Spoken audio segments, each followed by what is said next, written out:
Mindset was written by Stanford University psychologist Carol Dweck. Her decades of research on achievement and success led her to discover what great parents, teachers, CEOs, and athletes already know, that our mindset is the basis of accomplishment. Lesson 1. The two mindsets. People with the fixed mindset believe intelligence can't be changed. This leads to a desire to look smart, so they avoid challenges. They don't want to look bad if they fail, which holds them back. In the face of obstacles, they get defensive or give up easily. They see effort as pointless and believe that people are only great at things because they were born with special talents. When confronted with constructive criticism, they ignore it. Lastly, they feel threatened by the success of others. People with a fixed mindset achieve much less than they're capable of. On the other hand, people with a growth mindset believe intelligence can be developed. This leads to a desire to learn, so instead of avoiding challenges, they embrace them. They persist in the face of obstacles and see effort as a path to mastery. They accept constructive criticism and use it to their advantage. Lastly, they feel inspired by and learn from the success of others. As a result, they fulfill their ultimate potential. Lesson 2. Mindset in sports. Michael Jordan wasn't a natural. He was one of the hardest working athletes in history. He was rejected by his high school varsity team and the first two NBA teams that could have chosen him. He was devastated, but his mother told him to work hard and discipline himself, and that's exactly what he did. He used to leave the house at 6 in the morning to practice before school. But what about people that seem to just be a natural? Yes, these people exist, but Carol argues that with all the praise for their talents and with how little work they've needed to put in, they can easily develop a fixed mindset. They may not learn how to work hard or cope with setbacks. A growth mindset is what allows athletes to maintain their success in the long term. Carol found that athletes with a growth mindset found success in doing their best in learning and improving, found setbacks motivating, and took charge of the processes that bring success. Lesson 3. Mindset in business. Jim Collins and his team conducted a 5-year research project with the aim to find out how companies go from good to great. One thing they found was that great companies had leaders with a growth mindset. In the late 1980s, IBM was in trouble. Their culture was filled with people trying to be better than each other. They had a culture of smugness and defending personal status that inhibited learning and growth. In 1993, they asked Lou Gerstner to turn things around. Lou had a growth mindset and encouraged teamwork and got rid of the uptight culture. Over the next 9 years, IBM increased in value by 800%.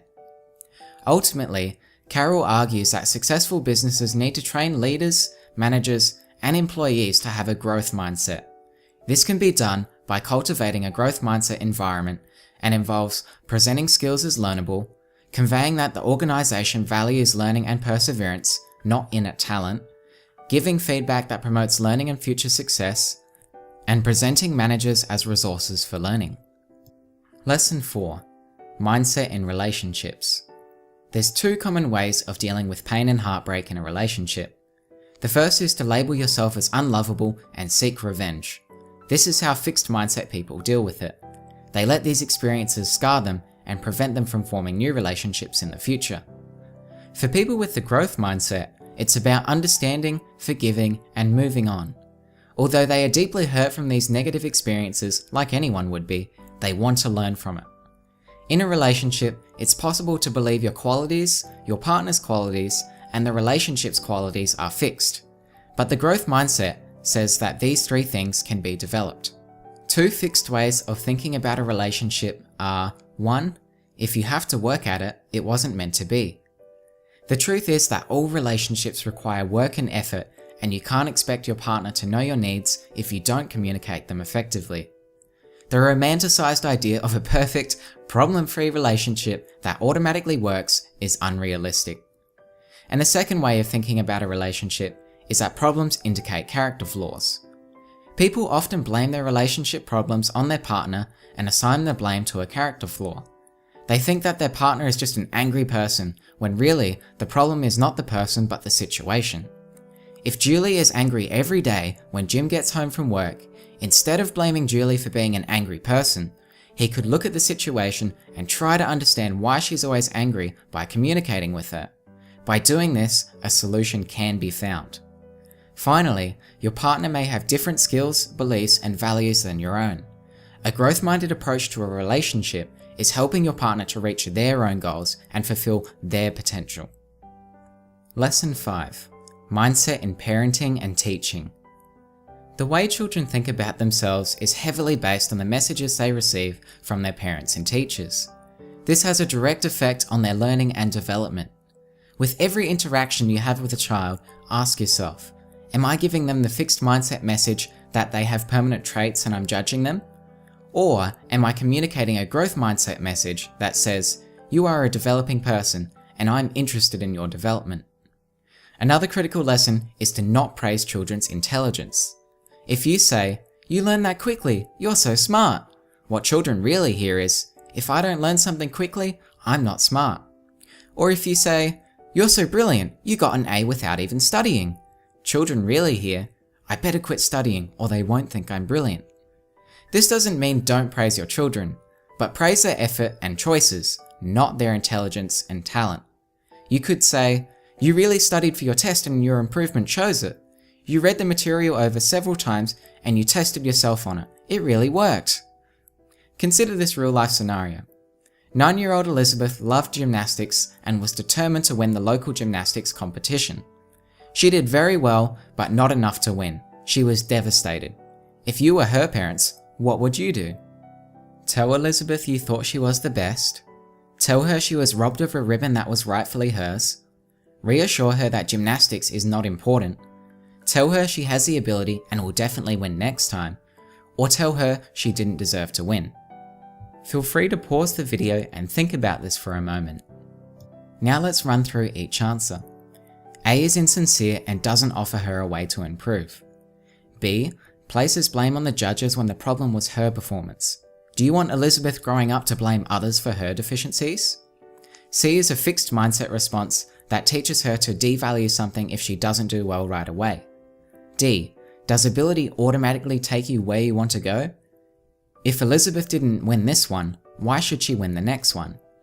And finally E, it seems harsh and obviously you'd say it in a nicer way, but this is necessary to help Elizabeth cultivate a growth mindset that will bring her success in the future.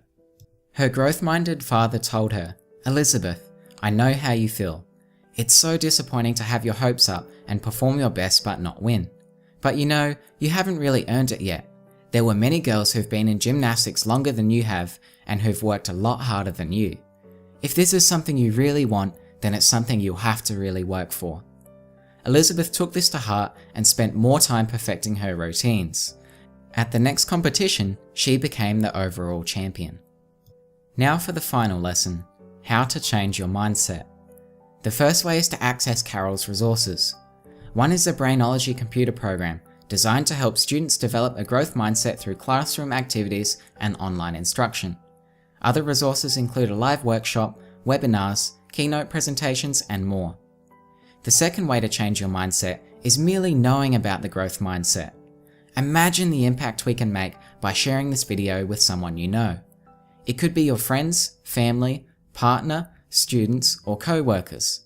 I don't ask you to share this just to increase my subscriber count. I value having a positive impact on people's lives, and by sharing this video, you can do the same. To summarize, we learnt about fixed and growth mindsets, mindset in sports, business, relationships, parenting, and teaching, and how to change your mindset. In the next video, you will learn how to discover your strengths, values, and learning style, how to develop a sense of belonging, and how to work effectively with others. Thanks for watching and have a great day.